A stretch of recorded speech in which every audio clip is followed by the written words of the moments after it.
It's no surprise that cooking and preparing your own food is the safest and healthiest bet. When you buy food already made or go out to dinner at a restaurant, there is truly no way to know how it was prepared, where it came from, etc. By cooking your own food, you can at least know for sure everything that went into its preparation from start to finish. But what if we go so far as to say growing your own food is not only the ideal situation, but also a fun, tasty and inexpensive way to ensure you are eating the freshest foods possible? You certainly don't have to be a Martha Stewart or own hundreds of acres of land to grow your own food. The process is rather simple and just requires regular attention and maintenance. There are a ton of methods by which you can approach growing your own food. Whether you use a raised garden, window garden, or grow them in pots, fresh veggies and herbs can be yours. Let's take a look at the various methods of growing veggies and herbs at home, aside from the traditional ground gardening. Raised garden beds. These are ideal when the available ground soil is not of good quality. Basically, you build a garden above the ground and fill it with healthy soil that you purchase. Because of the elevated construction of a garden bed, water drains better. You can either purchase a raised garden bed or build your own. HGTV, Home and Garden Television, offers a tutorial on how to build your own. Window box.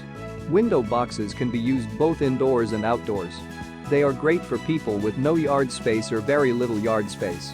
Using the highest possible quality soil is recommended, as the root growth on your plants will be limited due to the depth of the window box.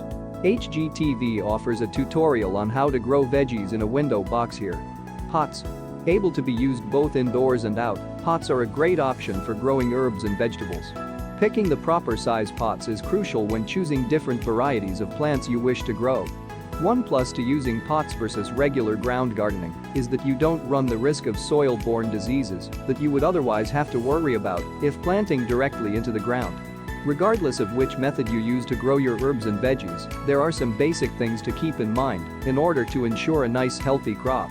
Only plant what you can consume. It's easy to get excited about a new adventure and plant too much. The last thing you want to do is have to throw away your hard work because you can't consume it all. Keep in mind that vegetable varieties such as tomatoes, peppers, etc. continually grow throughout the season, so from just one plant, you will get a routine crop. Find the right spot and amount of space. Depending on what you're planting, the amount of sun required will vary. If your plants need mostly direct sunlight, be sure you're placing them in an area that is predominantly sunny. Also, make sure you have enough space to accommodate the varieties of plants you choose to grow. Note projected growth heights on seed packets. If you live somewhere where seasons drastically change, it's important to be prepared and know what steps you need to take to protect your garden. You can find helpful month-to-month tips for year-round gardening here. HGTV. Now it's time to talk about the types of herbs and vegetables that are best suited to grow at home. Keep in mind that the best herbs and veggies you can grow are the ones that you will benefit from most. Herbs. Basil, multiple varieties, chives, thyme, marjoram, oregano, garlic, rosemary, parsley, mint vegetables. Lettuce, carrots, broccoli, beans, peas, peppers, radishes, squash, tomatoes. Growing your own food at home is a great way to get children involved in healthy eating.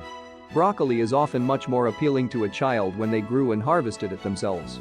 You also won't have to question how long that bag of carrots sat on the grocery shelf. There is something to be said of fresher than fresh foods. One of the cool things about growing herbs, in particular, is that you can either use them fresh or hang them upside down to dry and use them dried.